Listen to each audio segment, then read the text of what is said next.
Yan, shout out sa inyo lahat. Magandang hapon. For today's video, yan, halos kagagali na natin ang Toyota Manila B. Kinuha natin itong Grandia dahil ay pina-change oil natin. So yan, bali pabalik na ako na mansyon nito dahil ito ay coding. Papalit tayo ng sasakyan para tayo makabalik ng factory sa Valenzuela. Sa kasalukuyan ay umulan dito sa Parañaque, sa may Okada. Ayan, tayo ay naglalakbay dito sa kalsada papuntang mansyon.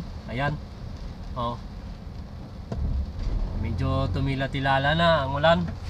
Kanina lakas ang ulan doon kanina pag alis ko sa Toyota Manila B. Ayan, oh, bumusina ka, bumusina dyan kung gusto mo bumusina.